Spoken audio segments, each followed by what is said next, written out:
I saw that team last year. I seen them this year. They dominate people. Drake Maye was unbelievable today. He was unconscious. He plays within rhythm. He's very accurate. He's durable. He's tough. That this guy right here reminds you of a young Josh Allen. Did you see those stiff arms and what this guy was doing tonight? Yeah. He was running around. He was making plays. You can't say it didn't look Josh Allen-like, but that's Drake Maye.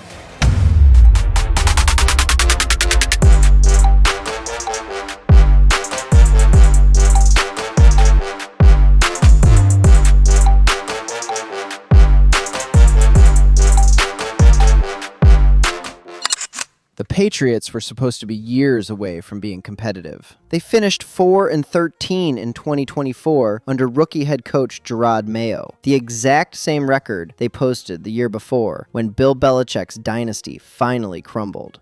They had the worst roster in the league. The offensive line was a turnstile. The receiving core was arguably the worst in the entire NFL. And their prized third overall pick, this kid from North Carolina, was sitting behind a veteran quarterback who was getting absolutely hammered week after week. This was a franchise in full rebuild mode. 5 years minimum before they'd sniff the playoffs again. At least that's what everybody thought. But here we are in late December 2025, and the Patriots are 13-3 with a real shot at the number 1 seed in the AFC. Drake Maye isn't just part of the MVP conversation, and the rest of the NFL is starting to realize they might have a serious problem on their hands. Because if there's one thing this league didn't want, it's the New England Patriots being good again. And to understand how we got here, we need to go back to where it all started.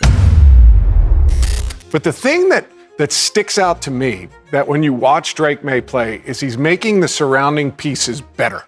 Drake Maye was born on August 30th, 2002 in Huntersville, North Carolina. And if you're thinking his last name sounds familiar in North Carolina sports, you'd be right. This kid came from an absolutely ridiculous family of athletes. But football was where he really shined. As a junior in 2019, he threw for over 3,500 yards and 50 touchdowns with just 2 interceptions. 50 touchdowns and 2 picks. Those numbers set school records and earned him Max Prep's North Carolina Player of the Year. Before we dive into why this is the version of Drake Maye the NFL never wanted, please like and subscribe. Our goal is to build the biggest football community, and we need your support. Anyway, without further ado, let's get into the video. He was originally committed to Alabama in July 2019, but then flipped to North Carolina in March 2020 to stay close to home. And honestly, that decision changed everything.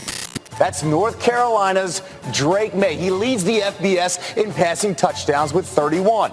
He's the first freshman in FBS history to throw at least 30 passing touchdowns through his team's first 9 games of the season. Maye spent his first year in 2021 as a redshirt behind Sam Howell, who was preparing to head to the NFL. But when 2022 rolled around and Howell was gone, the keys to the offense were handed to Drake. And what happened next was absolutely historic.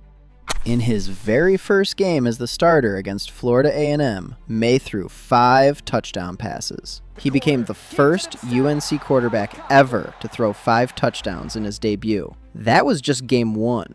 Over the course of that 2022 season, Maye completed over 66% of his passes for 4,321 yards and 38 touchdowns. He also rushed for 698 yards and 7 more scores. He led the entire NCAA in total offense with over 5,000 yards. He took North Carolina to the ACC championship game. And when the awards came rolling in, Maye swept the board. He won ACC Player of the Year, ACC Offensive Player of the Year, ACC Rookie of the Year, and ACC Offensive Rookie of the Year. He was only the second player in ACC history to win all 4 awards in the same season.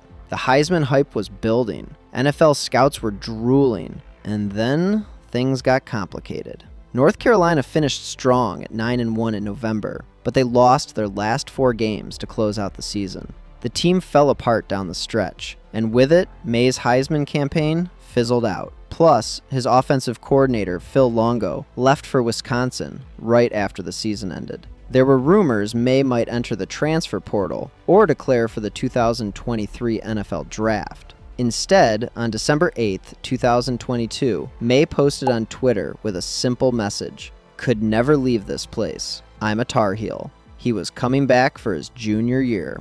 And heading into 2023, he was one of the favorites to win the Heisman Trophy alongside USC's Caleb Williams. But here's the thing. Maye's 2023 season was solid, but not spectacular. He threw for over 3,600 yards and 24 touchdowns. He had some monster games against Syracuse and Miami, where he threw for over 400 yards. But the team went 8-4, and Maye's draft stock took a hit. Scouts started nitpicking his mechanics and decision-making. By the time the 2024 NFL Draft rolled around, the narrative had shifted. Caleb Williams was the consensus number 1 pick. Jaden Daniels was going number 2 to Washington. Greeny's tired of hearing me say it. I love Drake Maye. I'm done with the Drake Maye blasphemy. Whoever gets the Drake Maye pick wins the draft. And Drake Maye, he fell to number 3, selected by the New England Patriots. But what nobody realized at the time was that falling to 3 might have been the best thing that ever happened to him.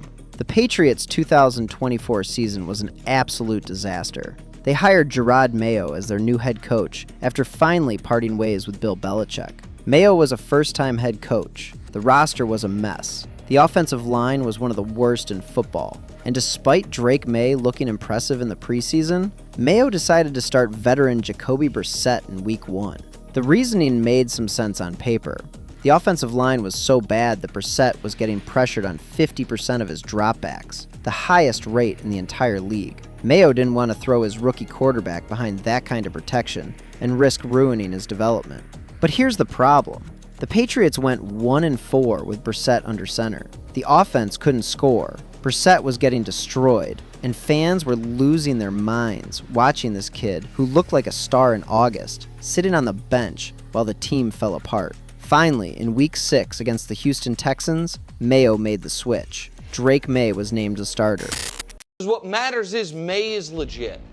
He's legit, and he is on the exact schedule he's supposed to be on if he's going to be a superstar. And in his very first start, Maye completed 20 of 33 passes for 243 yards and 3 touchdowns. He also led the team in rushing with 38 yards, averaging 7.6 yards per carry. Over the season, he averaged 7.8 yards per carry, which was the 6th highest in a season by any quarterback with at least 50 rushing attempts. His first 10 passing touchdowns went to 10 different receivers, making him the first NFL quarterback to accomplish that feat since 1973. But here's what really stood out. Despite all the chaos around him, despite the terrible offensive line, despite having no weapons, Maye's completion percentage was 66.6%. For a rookie playing in those conditions, that was insane. The guy has some Josh Allen type physicality. He's got to make some Aaron Rodgers type throws. You know, making the big throws down the field, probably the best deep ball thrower in the league. The Patriots finished the season 4-13. Jerod Mayo was fired after just 1 year. And heading into the 2025 offseason, the narrative around New England was simple. They were years away from competing. And then everything changed when Mike Vrabel walked through the door. The Patriots hired Mike Vrabel as their new head coach. And this wasn't just any coaching hire. Vrabel was a cornerstone of the Patriots' dynasty in the early 2000s. He won 3 Super Bowls with New England as a linebacker. He knew the culture. He knew what it took to win in Foxborough. And after leaving the Tennessee Titans, where he went 54-45 with 2 playoff appearances and a Coach of the Year award in 2021, Vrabel was hungry to prove himself again. But here's what made this hire so significant.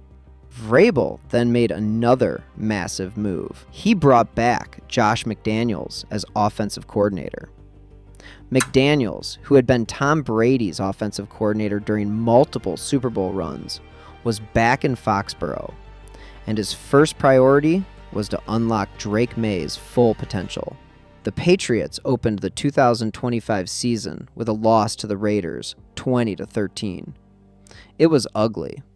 The offense looked out of sync. Then in week 2, they upset the Dolphins in Miami 33-27, snapping a 7-game losing streak against New England.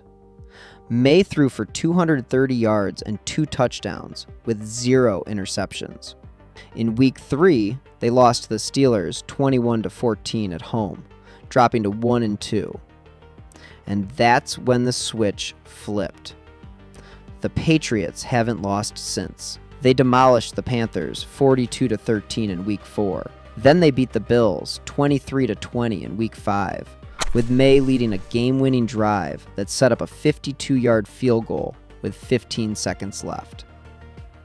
In week 7 against the Titans, Maye set a franchise record for completion percentage in a regular season game, completing 21 of 23 passes for a 91.3% completion rate.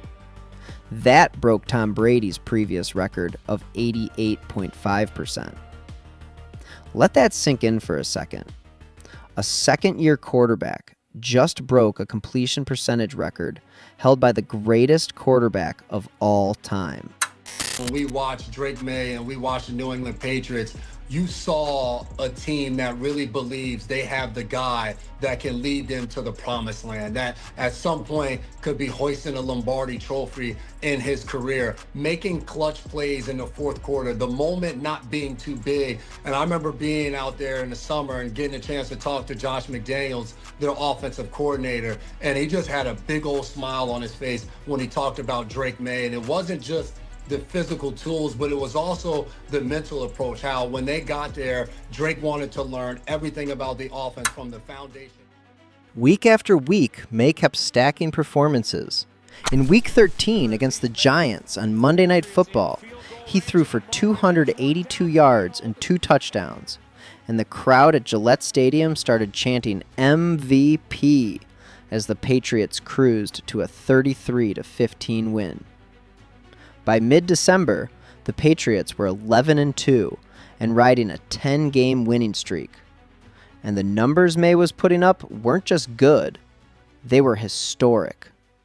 He was leading the entire NFL in completion percentage at over 73%, flirting with Drew Brees' all-time single-season record of 74.4%, set back in 2011. He had thrown a touchdown pass in 8 straight games, tying Jim Plunkett's franchise record from 1971.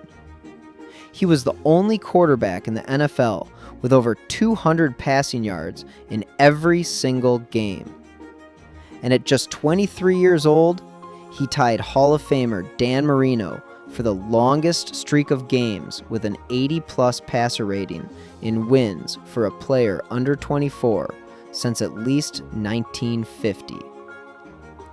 The defense was also playing out of its mind, ranking in the top 10 for both yards and points allowed. The Patriots were back, and the rest of the league was starting to panic, because this wasn't supposed to happen. Not this fast. Not in New England. Not again. So where do we go from here?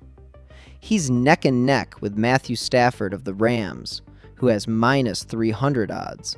I think Drake Maye is more valuable to his team than Matthew Stafford is because, again, look at who Matthew Stafford is throwing to. Not only does he have 14 touchdowns in the low red zone to Devontae Adams, he also is throwing to one of the best receivers in the National Football League, Puka Nacua, who is at the tops of the receiving list for almost every statistical category. Drake Maye is throwing to who? 32-year-old Stephon Diggs, the running backs, pop shot every now and then, getting the tight ends involved. Like, he's getting it to everybody is the point. There's no real superstar pass catcher for this team. But regardless of what happens in the playoffs, one thing is crystal clear. Drake Maye has already cemented himself as one of the best young quarterbacks in the NFL. He's taken a team that went 4-13 just 1 year ago and turned them into Super Bowl contenders.